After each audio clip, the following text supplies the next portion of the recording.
ମୋ ନାଁ ରମେଶ ନାୟକ। ମୋର ଘର ଭବାନୀପାଟଣା।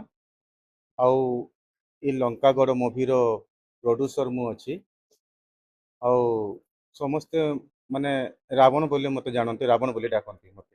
ଆପଣ ଏଥିରେ ପ୍ରଡ୍ୟୁସର ଅଛନ୍ତି ନା ଅଭିନୟ କରୁଛନ୍ତି? ମୁଁ ପ୍ରଡ୍ୟୁସର ବି ଅଛି, ଅଭିନୟ ବି କରିଛି ମୁଁ। କଣ ସିନେମାଟି କାହାକୁ ନେଇ ବେଶୀ ଗତିଶୀଳ ଏହି ସିନେମାଟି? ସିନେମାଟି ମାନେ ଆମର ଗୋଟେ ଯୋଉ ପୁରା ଏଇଟା କୋଉ କପି ମୁଭିଟା ନୁହଁ, ଗୋଟେ ନ୍ୟାଚୁରାଲ ମୁଭି ଯେମିତିକି ଗୋଟେ ମାନେ ଆଜିକାଲି ଦୁନିଆରେ ଯେମିତି ଚାଲିଛି, ମାନେ ଗୋଟେ ଆମର ଗାଁ ଗହଳିରେ ବାହାରେ ଯୋଉ ଏମିତି ଗୋଟେ ସହରର ମାଷ୍ଟର ଯାଇକିରି ବାହାରେ ଯୋଉ ପାଠ ପଢାପଢି କରିକି ତାକୁ ଲୋକମାନେ ମାଓବାଦୀ ଅଞ୍ଚଳକୁ ପଠେଇ ଦିଆଯାଇଛି। ମାଓବାଦୀ ମାନଙ୍କ ସହିତ ସେ ଫାଇଟ୍ କରିକିରି ମାନେ ଆଗକୁ ଛୁଆ ପିଲାକୁ ପାଠ ମାନେ ଶିକ୍ଷା ହିସାବରେ ଅଛି ଆଉ। ପ୍ରଡ୍ୟୁସର ଚାହାନ୍ତି ଫିଲ୍ମଟି ବ୍ୟବସାୟିକ ସଫଳତା ପାଉ, ଆଜ୍ଞା ଅଧିକ ଟଙ୍କା ଇନକମ୍ କରୁ, ଲୋକଙ୍କ ପାଖରେ ପହଞ୍ଚୁ, ସେଥିପାଇଁ ସେମାନେ ଆଗ ଧାଡ଼ିର ହିରୋ ମାନଙ୍କୁ ନିଅନ୍ତି। ଆଜ୍ଞା ଯାହାର ନାଁ ଅଛି ଅରିନ୍ଦମ ହେଲେ, ସବ୍ୟସାଚୀ ହେଲେ, ଅନୁଭବ ହେଲେ, ସିଦ୍ଧାର୍ଥ ହେଲେ, ବାବୁସାନ ହେଲେ। ଆଜ୍ଞା। ତ ଆପଣ ପ୍ରଥମ ଗୋଟେ ରିସ୍କ ନେଇଛନ୍ତି, ବଢିଆ ସିନେମାଟି କରିଛନ୍ତି।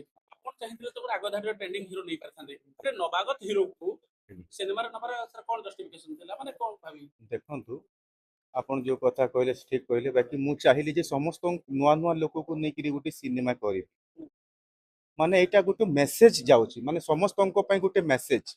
ଠିକ ଅଛି, ଆମ ମାନେ ବଡ ମାନେ ବଡ ଷ୍ଟାର କୁ ନ ନେଲେ ବି ଆମେ ମାନେ ଯିଏ ମାନେ ଆକ୍ଟିଂ କରି ଜାଣୁଥିବା ଲୋକ ମାନେ ନୂଆ ନୂଆ ପିଲାମାନଙ୍କୁ ନେଇକିରି ସିନେମା କରିଛି।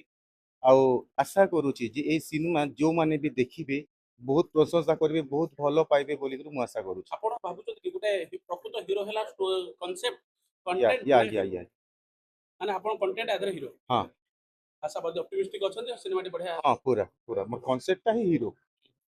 କେହି ହିରୋ ହିରୋଇନ ନାହାନ୍ତି। ପୋଲିସ ପୋଲିସ ଜାଗାରେ ଠିକ ଅଛନ୍ତି, ଟିଚର ଟିଚର ଜାଗାରେ ଠିକ ଅଛନ୍ତି, ମାଓବାଦୀ ମାଓବାଦୀ ଜାଗାରେ ଠିକ ଅଛନ୍ତି।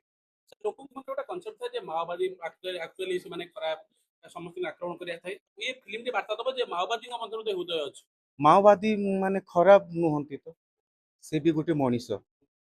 କୋଉ ପରିସ୍ଥିତିରେ ସେମାନେ ମାଓବାଦୀ ବନିଥିବେ ସେଇଟା ଅଲଗା କଥା, ବଟ୍ ସେଇ ଅଞ୍ଚଳରେ ସେମାନେ ଯୋଉ ମାଓବାଦୀ ମାନେ ସେଇ ଅଞ୍ଚଳରେ ଯୋଉ ଏରିଆରେ ଅଛନ୍ତି, ସେମାନେ ସମସ୍ତଙ୍କର ସୁବିଧା ଦେଖନ୍ତି, ବହୁତ କରି ବହୁତ ସୁବିଧା ଦେଖନ୍ତି। ଆଉ ମୁଁ ଏଠିରେ ମାଓବାଦୀ କ୍ୟାରେକ୍ଟର ଅଛି, ରାବଣ କ୍ୟାରେକ୍ଟର ଅଛି। ମୁଁ ସେଇ ଜାଗାରେ ମାଷ୍ଟର ସହିତ ମୋର କିଛି ଦୁଶ୍ମନୀ ନାହିଁ। ଏମିତି କିଛି ଲୋକମାନେ ଅଛନ୍ତି କି ମାଷ୍ଟର ସହିତ ମତେ ମୁଲାକାତ କରିକିରି ଆମ ଦି ଜଣଙ୍କ ଭିତରେ ଆମ ଭିତରେ ଆମ ସମାଜ ଭିତରେ ଝଗଡା କରୁଛନ୍ତି। ଗୋଟେ ହାଇ ବଜେଟର ସିନେମା ନା ଗୋଟେ ମିନିମମ୍ ବଜେଟରେ ଖର୍ଚ୍ଚ ହେଇଛି? ହାଇ ବଜେଟ ସିନେମା, ଆପଣ ମାନେ ସିନେମା ଦେଖିଲେ ଜାଣିପାରିବେ। High budget.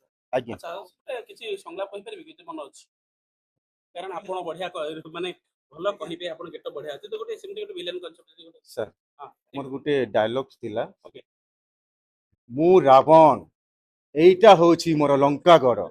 ଏଇ ଲଙ୍କାଗଡ଼କୁ ଆସିବାର ବାଟ ଅଛି, ହେଲେ ଫେରିବାର ବାଟ ନାହିଁ। ଦ୍ୱିତୀୟ ଯୁଗରେ ରାବଣକୁ ମାରିଥିଲେ।